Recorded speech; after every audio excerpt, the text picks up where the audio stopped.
understand the trust issue. I understand the trust issue. Walang problema doon. But what I am saying is that at this point, that Inday and PRRD, for that matter, both of them do not have trust issues on Aimee. Kasi apparently, noong palang October 2024, na-post na rin sa page ni Sen. Aimee, endorse pala siya. Nung endorsement day pala ni PRRD, endorse pala siya.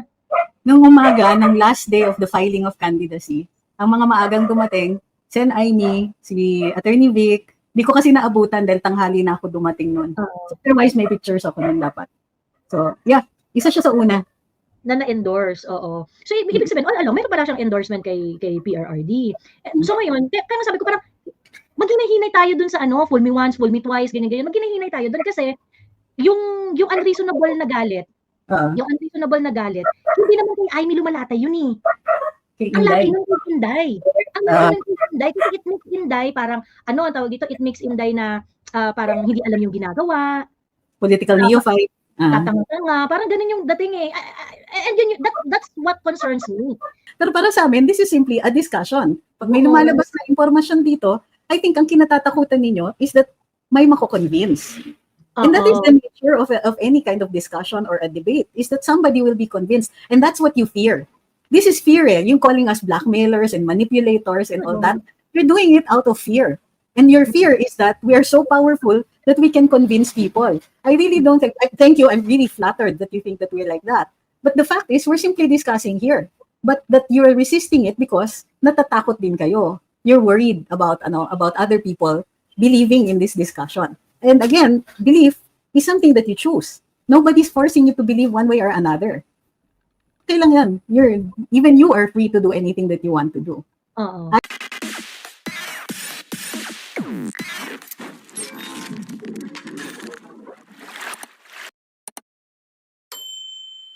Sa Bulacan. Para dun sa mga nakikinig at bago pa lang, pareho po kami ni Miss Joey na may roots sa Bulacan. Si Miss Joey still lives there. My father is from Bagna, Malolos, Bulacan. Anak ti Bagna. So, nasa na ba ang context? Kasi Attorney Trix. Nakita mo yung kasi kagabi, ang tawag dito, di ba sinugod ni Inday si Abante? Di ba sinugod niya ng bonggang-bongga? Tapos, di syempre, yun yung popular. Parang before siya pumunta hindi ko kasi alam yung timeline ng schedule ni Inday sa Manila. Pero meron siyang event prior sa Baseco compound. Tapos, ang tawag dito, di ba kinikriticize ni Inday ng todo yung first time na lumabas na yung 20 pesos na bigas na ibebenta daw sa Visayas. Nag-react na agad si Inday. Ganun. After nun, nagsalita si Claire Castro, tapos nagsalita si Secretary Francisco Laurel Chu. Sabi ni Inday dun sa Baseco niya na speech, sinasabi nyo, mataas ang respeto nyo sa akin, pero ako wala akong respeto sa inyo. Wala akong respeto sa'yo, sabi niya ganon. Pero ako wala akong respeto sa'yo. Bakit?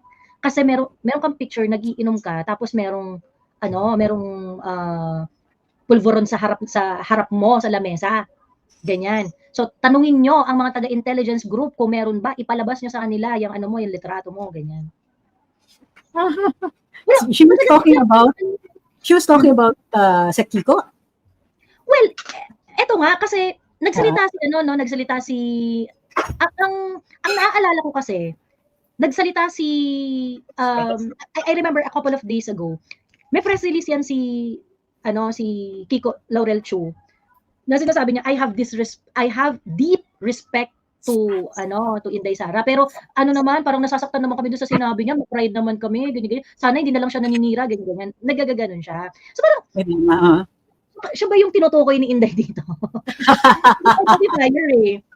Gusto ko rin sana na sino kaya yung tinutukoy niya? Kasi we get it, baka nga si Sec Kiko yun. Pero kumbaga, there's enough vagueness para isipin natin, is he or isn't he? Oo, hindi rin naman talaga natin masabi for sure kung siya ba talaga. Kasi hindi ko alam kung meron rin ganong, parang may ganun rin yatang statement si Claire, na parang yung pahapyaw. Pero I do not know kung sinabi niya yon na parang nirerespeto ko ang vice president. Hindi ko alam kung sinabi niya yon. Pero si Laurel Chu kasi, meron siyang ganong drama na malalim po ang pagrespeto ko sa ating vice president. Ayan.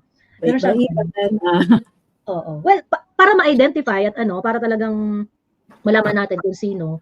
Actually, ang daming layers ng sinabi ni Inday eh. Kasi una, yung nag-isip nitong 20 pesos na bigas, 20 pesos per kilo na bigas, someone who is Jodic Santa Maria, 'di ba, attorney?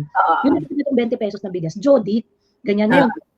Kung gusto nating malaman o hindi, let's demand yung intelligence group yung sinasabi ni Inday na may hawak ng picture nitong taga-DA. Ayun. Ay, sorry, Attorney Trix. Hindi pala pwedeng maging si Claire Castro kasi sinabi niya taga-DA eh.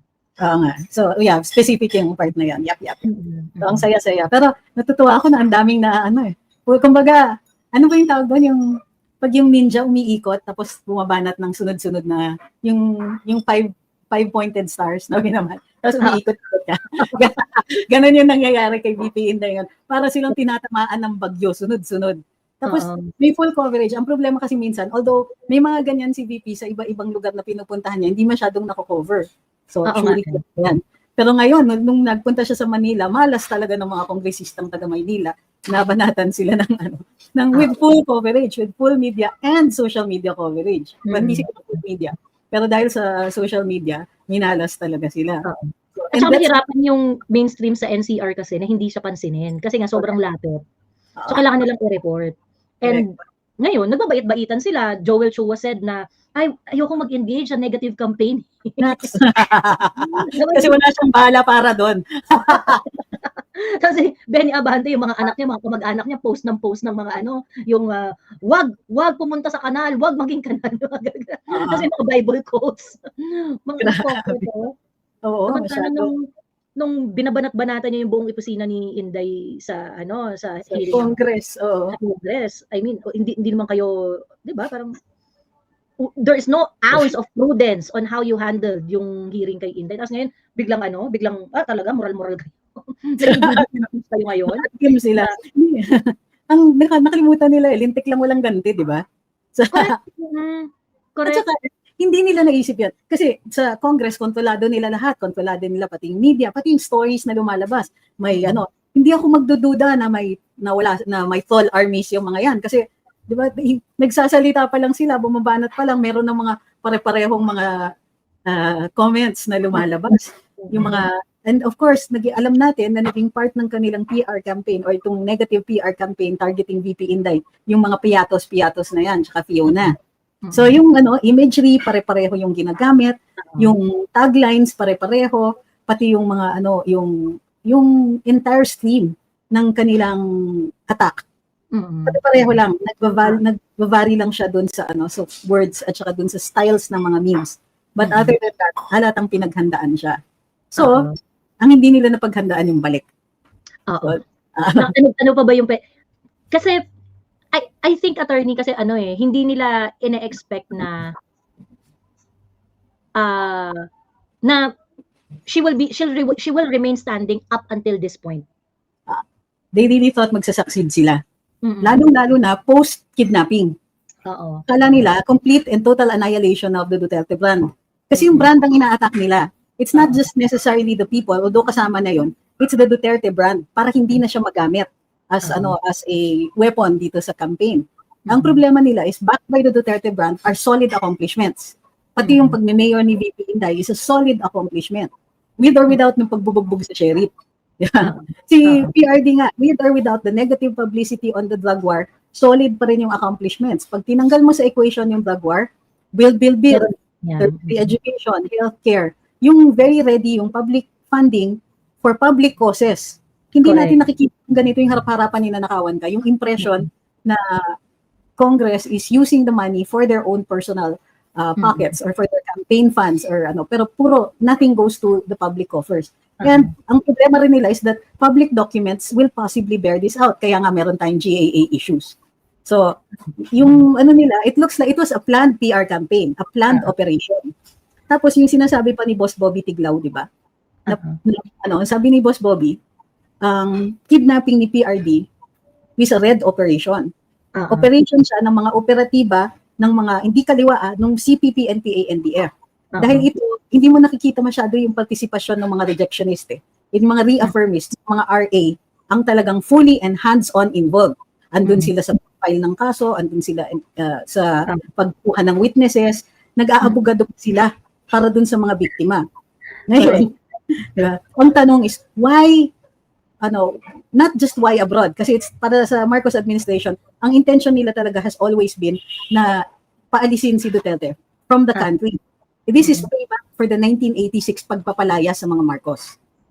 Para sa kanila, this is yung ganti. Dahil sila napahiya nung 1986 na pinaalis sila sa bayan, they were branded as criminals, the biggest kleptocracy in history of man.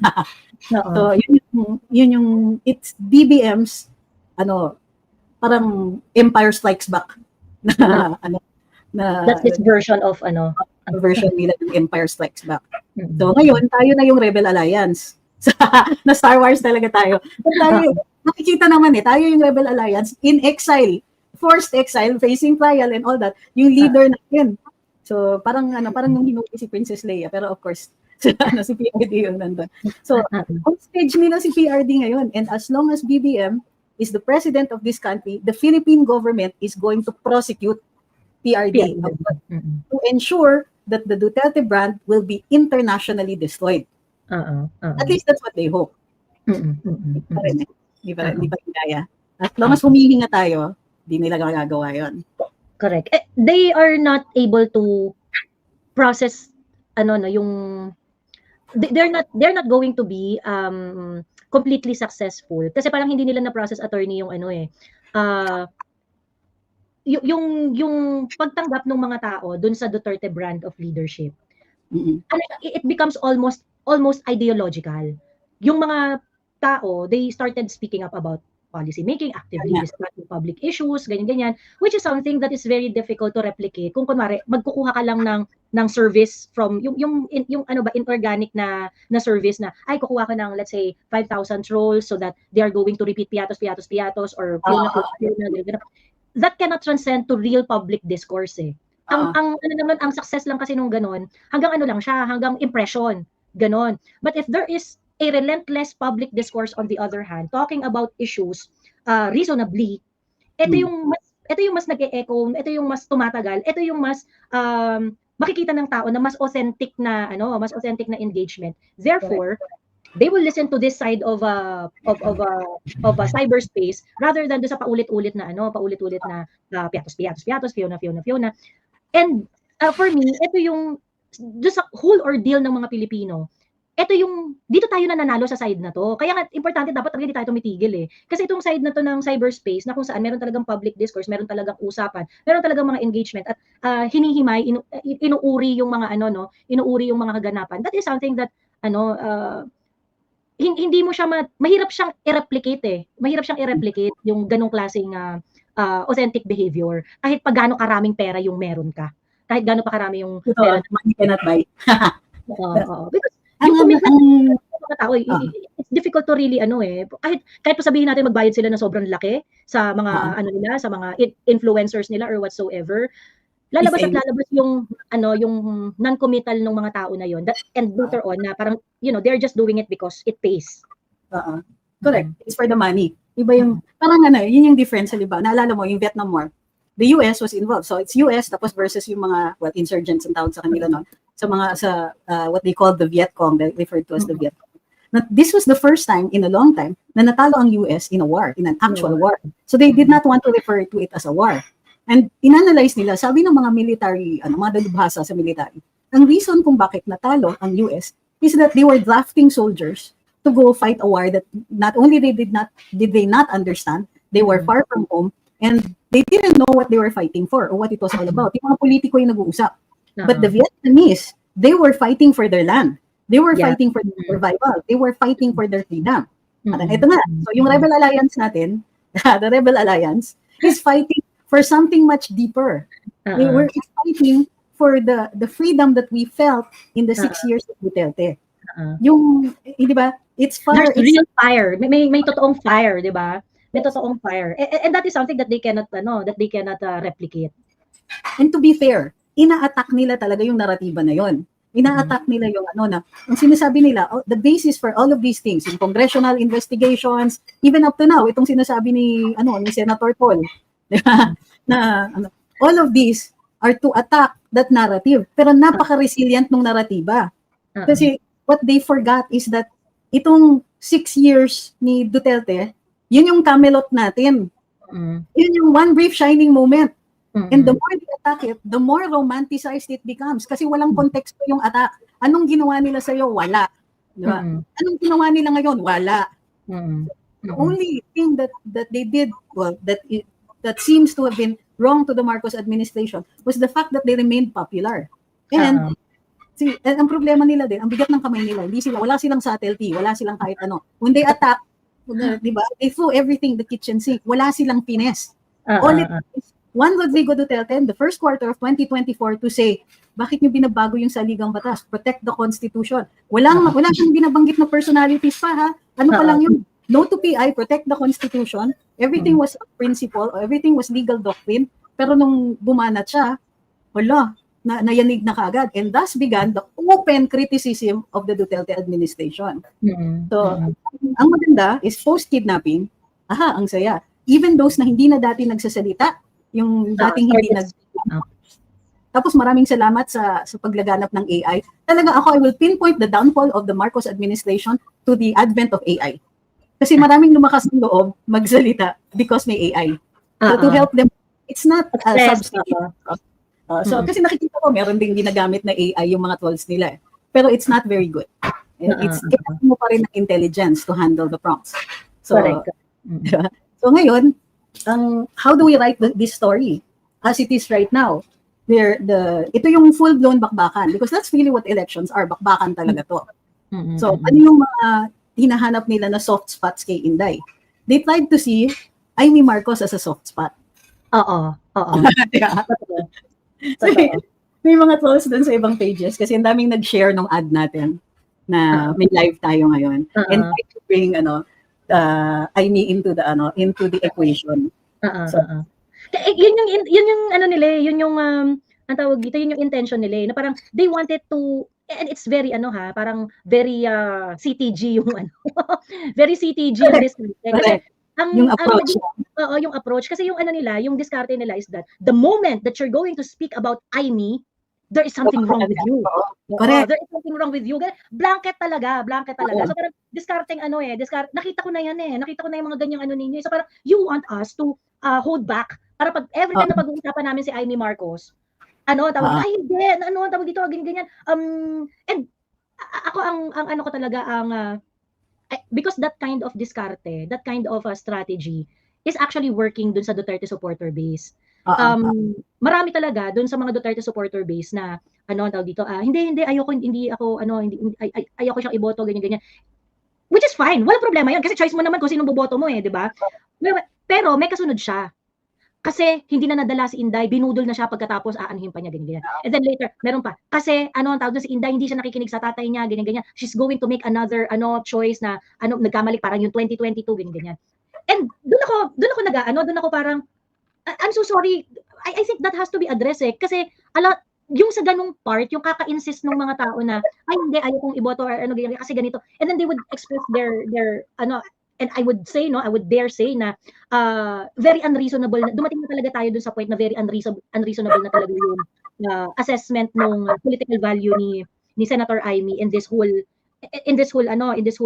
situation. Kasi like for example yung question na yung mga statement na hindi ko boboto si Amy kasi fool me once, shame on them, fool me twice, shame on me.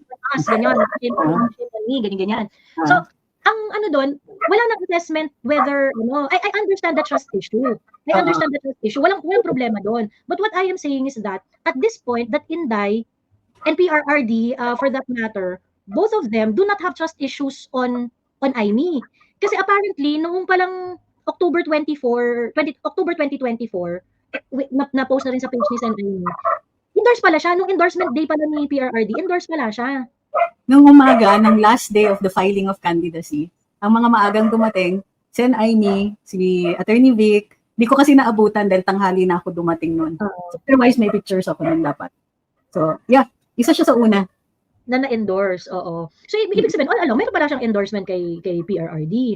So, ngayon, kaya sabi ko parang, Maghinay-hinay tayo dun sa ano, fool me once, fool me twice, ganyan-ganyan. Maghinay-hinay tayo dun kasi yung unreasonable na galit, yung unreasonable na galit, hindi naman kay Amy lumalata yun eh. Ang laki ng kay Inday. Ang laki ng kay Inday kasi it makes Inday parang, ano ang tawag dito, it makes Inday na parang hindi alam yung ginagawa. Political neophyte. Tatanga-tanga, parang ganun yung dating eh. And yun, that's what concerns me. Yun yung parang, yun yung ano ko dyan, yun yung, sige, valid yung feelings ninyo, walang problema. I can understand that. Because of course, magkapatid sila ni she is a Marcos, magkapatid sila ni Bongbong, ganyan. Naiintindihan ko na merong trust issues. But what I'm saying is that, while you have trust issues, PRRD and Inday, they don't have trust issues.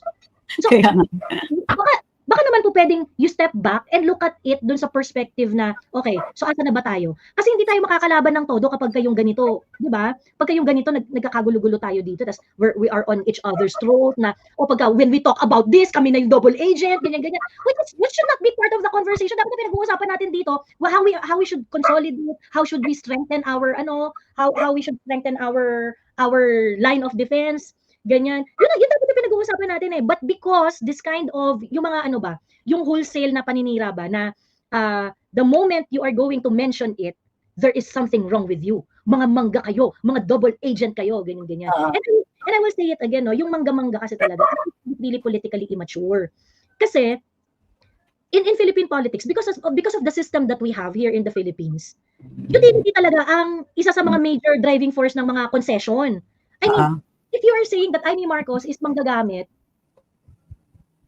are you saying na yung the rest ng mga politician hindi sila manggagamit? Or, I mean, lahat ng mga politician gagamit yan. Diba? Ang Philippine yun yung nature ng politics talaga. Oo, yun yung nature ng politics talaga. So parang sapar, ay hindi, manggayan, ganyan-ganyan.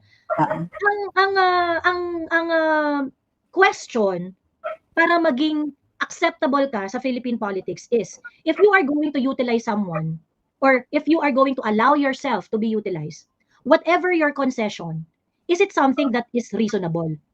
And kung kunwari na, sige, nag-alliance sila or nag-ano sila kasi one is expecting the other to do something, o kunwari support or whatever, ganyan. Another question dyan, para doon naman sa dignidad ng mga politician na yun, okay, is are you holding your end of the bargain? Are you holding the end of the bargain? Si Inday, ilang beses siyang nagamit noong 2022. Mga nagpataas ng kamay sa kanya lahat, ganyan-ganyan, nagsipagnalunan ng noong 2022.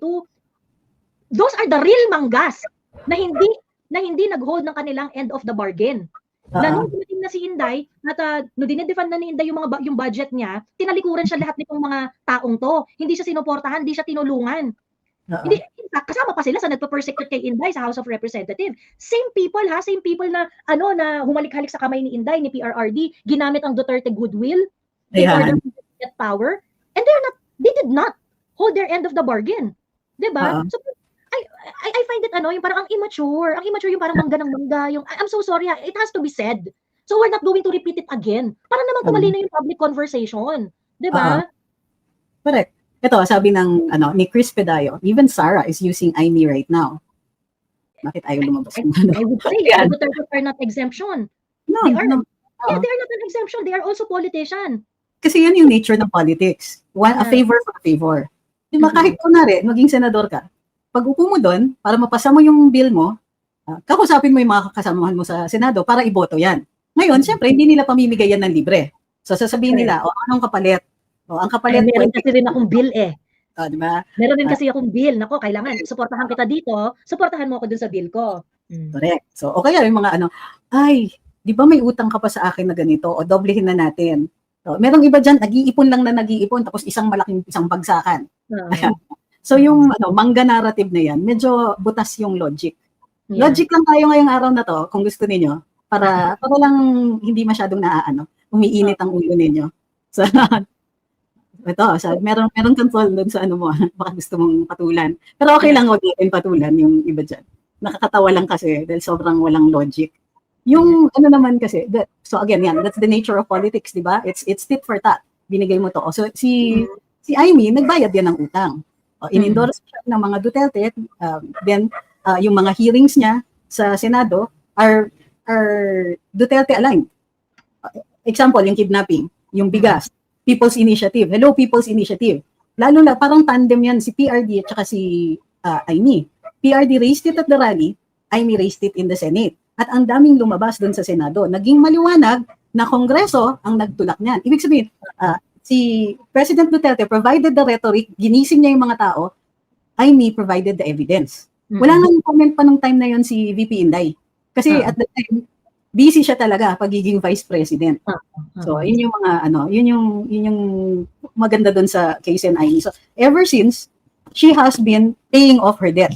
So, yung mga nagsasabing mangga-mangga dyan, I always challenge. Sige, okay lang sa akin. Tawagin yung mangga, wala nang problema dyan. Ganyan talaga. Mangga naman talaga rin. I mean, even I may understand na, you know, even I may understand. I think, no, kaya nga niya nilabas yung picture nila ni PRRD eh. Diba? Even I may understand na in order to win the election, ano rin niya yun? Kung baga, kailangan niya rin ilabas yung barahan na yun. Diba? Na bakit tong, si PRRD, hindi na, wala naman siyang problema sa akin. Ganyan. And just today, Senator Amy and Inday are on the stage in Cebu. And you know, once again there is a reiteration of the reiteration that they are okay. So kaysa parang kaysa bira-birahin niyo kami na pinag-uusapan namin si Sen Amy. You should parang try to assess the basis of your unreasonable galit, 'di ba? Ganun. I won't even call it unreasonable, but you provide me with something. Sige, okay lang, tanggapin ko mangga. Sure. Hindi naman ako nasasaktan. Sige, hindi naman ang sinasabihan. Okay. So, pero bakit mangga?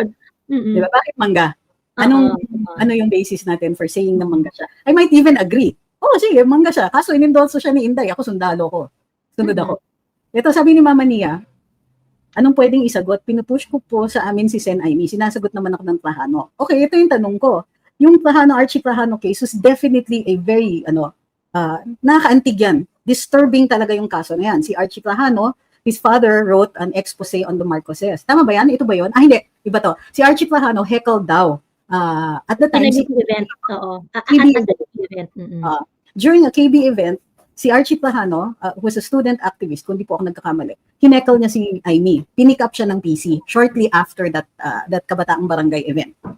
Later on, natagpuan siyang tortured and killed. Okay. Archie Plahano case remains, open. Kasi wala pa, may na-convict ba para doon? So of course, what history tells us is that may kinalaman si Amy Marcos dito. Let's not sugarcoat it. It happened. Ganun yung pangyayari, ganun yung findings of fact. Ito yung problema ko. Walang criminal case na hinarap si Amy dito sa Pilipinas. And there is no conviction. So kung this is a suspicion, and I don't mind if it is a suspicion because it is historical fact that people suspect that she had something to do with it. My question is, post-1986, bakit hindi siya kinasuhan? Was there enough evidence? Was there Kasi during the Coy years was the time to go after the Marcoses. Real talk lang. Why didn't they do that? Bakit sunod-sunod and up to now, yung mga Marcos ay ay na-acquit in several cases of corruption. Ito na lang, panahon ba ni Duterte, na-convict si Imelda Marcos. 7 counts of corruption by the Sandigan Bayan. And I think there's a second one. In both cases, nakafile siya ng bail pending appeal. So, but in the other cases, like of course, Amy, bakit si Amy walang kaso? Si Bongit meron pa. Si BBM meron. Meron pa na si Amy, meron siyang isa. And I don't know kung na-resolve na yung mga yan. So, kung walang mga kaso, anong gagamitin natin na ebidensya to hold her accountable for that? For anything. Diba? Hindi yung ano ang gagawin nating basihan para pwede rin naman tayong magalit sa kanya at panagutin siya dun sa mga krimen niya noon. Pero anong gagawin natin? Ayun. Ang take ko naman dun sa Trajano issue, Attorney Trix, ang tawag dito, parang, hindi ko bubot, kasi ganito yan eh. I think meron talagang grupo ng mga tao who's never gonna vote for a Marcos.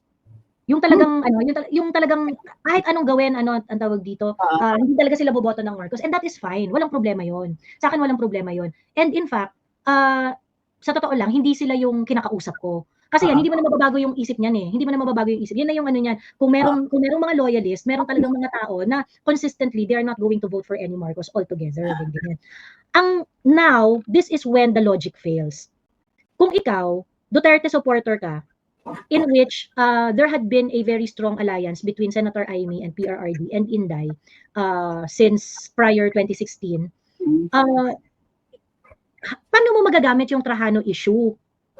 Kasi, yung Trajano issue na yon, don't you think that it is something that PRRD and Inday also considered before, if it is so repulsive sa ano ninyo, yung kwento na yon, if it is so repulsive doon sa senses ninyo, yung Trajano story, Kasi para doon sa mga anti-Marcos talaga, isa yun sa mga reason kaya hindi sila boboto ng Marcos yung Trajano story na yon. So that is why, itong mga to, kahit anong gawin mo, kahit talagang anong tumbling mo, never talaga silang mag-a-agree sa Marcos. Never talaga silang mag-aano.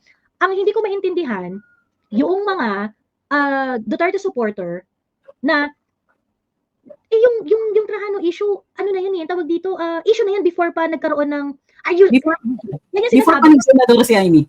Before pa nagsenador si Amy, bata pa si Amy nung naging issue yan So parang 22. Oo, if you are going to insist doon sa if you're going to insist doon sa hindi ko boboto yan kasi ganito yan.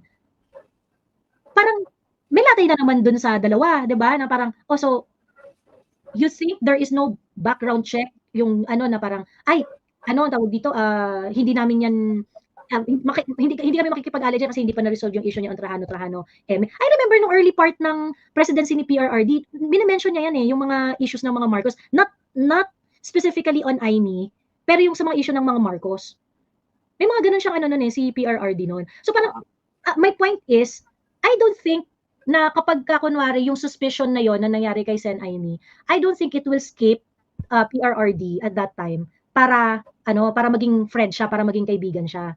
So sa akin lang kasi parang hindi kasi yung galit doon sa story na yon, parang mahirap siyang i-shoot doon sa mga tao na gusto ring magtiwala ng todo-todo sa mga Duterte.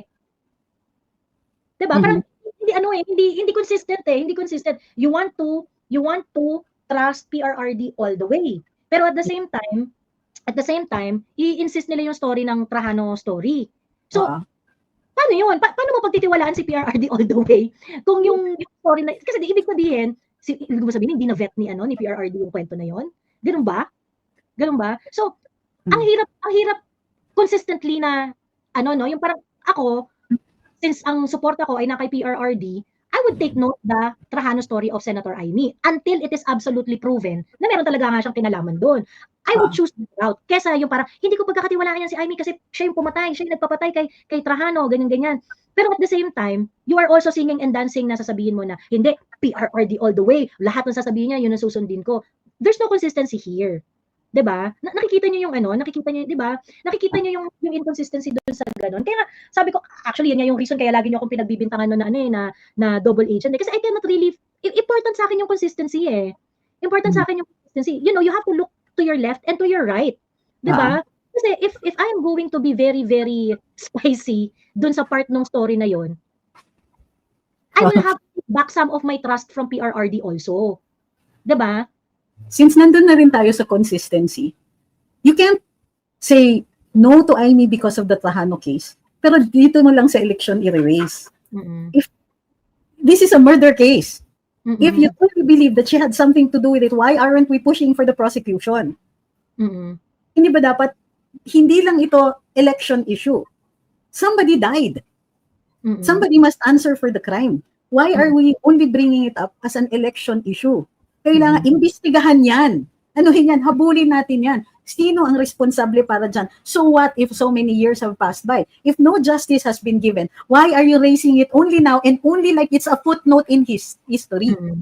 Diba? Why only now? At para sa akin, let's go after it. Sugurin natin, sino ba talaga ang nag-ano niyan? This is an open case. If it is in fact an open case, I'm not sure anymore. I see it in the history books. And as far as the historians are concerned, open and shut. She had something to do with it, but nobody ever says exactly what. And why did they not do it after 1986? And sa totoo lang, I blame the first Aquino administration kung bakit hanggang ngayon, ang daming open cases na ganyan. Yes, totoo. Nahinubot na lang. Failure yan ng mga opposition ni Marcos ng mga Marcos. I mean, you failed you failed the country kasi hindi nyo sinara yung mga issue ng mga Marcoses. Diba? Dapat hindi tayo nalilito ngayon. Dapat ginalingan nyo yung trabaho nyo during that time. If they made a mistake, you should have hold them accountable. in everything that you are saying. So kaya nga, kasi ang problema kasi ang tawag dito, we're not kaya nga sabi ko importante that we have to look at the left and look at the right. We have to look to the left and to the right. Attorney Trixie, mag-reply lang ako dito sa comment na pinlash mo, si Archie Leani, Yeah. si Archie, this is the moment that we have to be not fact resistant. Kasi yung sinasabi Joey, Miss Joey, Do not include PRD. Kailan hindi bumoto sa mga Marcos, yet respect ko kung ano itataas ni ISD. Miss Joey, do not include FPRRD kasi hindi naman inendorso dahil kilala niya ang Marcos family. Inendorse Archie Lian. Inendorse. Let us not be fact resistant. Last day ng file. Actually, nasabihan ako doon yung parang sa hotel yata magkikita-kita kasi yun nga yung endorsement day ni PRRD. But I wasn't able to go there kasi marami pa nga panggagaling ako Bulacan pa. So parang hindi ako pwede nung mabilisan na notice. Pero ang alam ko ngayon, maraming mga doon. I think andun sila Ronald Cardema, sila hindi sa hotel yun, sa restaurant doon sa Malate. Yung ano na yun? Yung pagtaas kamay. Sa ano yun? Malate yun. Andun ako ako. Pero nung tanghali na ako, tapos na sinaservic. Tapos na yung pinapunta ako. Wala lang, para makichika lang. So, I have pictures. Para dun sa mga nagdududa. Pero I don't have pictures of Aimee. Yeah. I-check niyo yung endorsement photo ni Sen Aimee. Kasi chinek ko rin Check niyo yung endorsement photo ng Duterte Youth, ni Attorney Vic, ni Attorney Marcoleta, tsaka yung ibang mga PDP candidate nila Jimmy Bondoc, ganyan. Yung endorsement day na yon kasama si Aimee. Ayun. So, at least nung October 2024, nung endorsement day, kung saan same day na nakuha ng ibang mga kandidato yung endorsement nila. Ang question is, si Aimee, ngayon lang niya nilabas. Na in-endorse pala siya ni PRRD. Etong sabi ni Miss Ruth, blackmail and manipulation ang dating sa akin ng linyahan mo. Sino po kausap nyo? Ako si Joey. So, kung gusto nyo, iboto siya, iboto nyo. Kung ayaw, bumoto sa kanya, hayaan nyo. Then let's agree to disagree. Ma'am, wala nang pinipilit dito. Pinilit ba kami? Paano kaya nangyari yun? So, ano bang ginagamit mo pantutok ka, Joey? Parang naramdaman ka nila all the way from Bulacan. So, Ma'am, kasi ang tingin ko dito is some people are afraid of discussions. Nakatulad, ang kinatatakutan nila, hindi yung nagsasalita tayo, dito na si Tio. Hi, Tio. Ang kinatatakutan ng... Magsimula na tayo ng totoong topic natin. Hi, Tio. Tapusin ko, guys. Diba? Tapusin ko lang sagot kay Miss Ruth. I think that, sinasabi nyo, blackmail and manipulation. How are we blackmailing you? Ano bang hawak namin sa inyo? What we're doing here is we're discussing. So, for whatever purposes you think that we're discussing, pero para sa amin, this is simply a discussion. Pag may lumalabas na impormasyon dito, I think ang kinatatakutan ninyo is that may mako-convince. And that is the nature of any kind of discussion or a debate, is that somebody will be convinced. And that's what you fear. This is fear, yung calling us blackmailers and manipulators and all that. You're doing it out of fear. And your fear is that we are so powerful that we can convince people. I really don't think, thank you, I'm really flattered that you think that we're like that. But the fact is, we're simply discussing here. But that you're resisting it because natatakot din kayo. You're worried about other people believing in this discussion. And again, belief is something that you choose. Nobody's forcing you to believe one way or another. Okay lang yan. Even you are free to do anything that you want to do. Hi, Tio. And hi Tio, ayan. And last point from my end dito. And because attorney, I floated the idea of block voting as early as October 2024. I floated that idea already because that's really how I felt na contribution nating mga simpleng mamamayan on how to shape the Philippine politics, how to shape the government, ganyan, na this is the way that we can ensure that the Duterte brand of leadership is encouraged, 'di ba? Na dapat yung mga gustong maki-align kay PRRD, hindi kayo matakot na pag kayo nag-ambisyon at gusto ninyo na mag-serve, at umalign kayo sa mga Duterte, meron kayong babakapan kayo, ganon. Babakapan kayo ng tao. Kasi nga, yung mga tao, uhaw na uhaw kami dun sa uri ng leadership na pinakita ni PRRD because we saw that noong 2016 to 2022. And the idea is really to consolidate. We have to make sure that the Duterte supporter base is a formidable force in this democracy. Ngayon, yung pag-uusap natin ng ganito, yung mga tinatackle natin yung mga issue, that is part of consolidation. We should not hurt ourselves. Hindi natin dapat sinasaktan yung sarili natin. Kaya nga sinasabi ko na kung kunwari, yung hindi naman lahat, no, pero marami talaga nakakaunawa na, okay, ganyan. So, ganun pala ang mangyayari. Okay, I am going to vote the Duterte, pero yung +2, siguro mamimili na lang ako doon sa 4 kasi 10 + 2 + 2 naman yung, di ba, as we stand now, it's +10 + 2 + 2 yung mangyayari. So, ngayon, ang sa akin lang, let's focus on the idea of consolidation. If you are going to have a strong opinion about the choices of Inday or the choices of PRRD, it should not hurt us. Kasi nga, dahil nga sa merong for me talaga, Attorney Trix, kasi ako na-confirm ko na to several times eh. When I ask people na comment about, hindi, ganito yan si ganyan. And I ask them the real reason. Na for example, kung sinasabi nyong binudol ni Aimee, si Inday, or binudol ni Aimee, si PRRD, ganyan, ano exactly yung budol? Ano exactly yung budol? If you're gonna go that way, and yung ganon kadetalyado na pag-uusap, up until now, I wasn't able to really get a reasonable response. Kasi ang klaro dito, ang nambudol yung kapatid niya. So ngayon, ang pinaka-answer na nakukuha ko dyan, hindi kasi yung kapatid niya binudol si Inday Sara. O pagkatapos, since kapatid niya yon, so kumbaga pinangahawakan ng mga tao is that guilt by association talaga si Aimee. That's yun talaga yung pinangahawakan ng galit. Kaya nga sabi ko up until now, I cannot really understand kung ano yung pinaka-basis no binudol kami ni Aimee. Ganon. Kasi the strongest card that you hold for that kind of statement is kapatid niya si Bongbong Marcos. And that's speculative. Wawa naman. Anim kaming magkakapatid, magkakasama kami sa bahay ng matagal na panahon. Hindi ko nga alam kung ano iniisip ng kapatid ko eh. Magkakasama na kami sa bahay nun eh. So parang, sa akin, what makes the situation of Aimee Marcos na sobrang special, na alam niya lahat ng gagawin ng kapatid niya. So parang give us something. And I'm willing to listen. Walang problema. I'm willing to listen.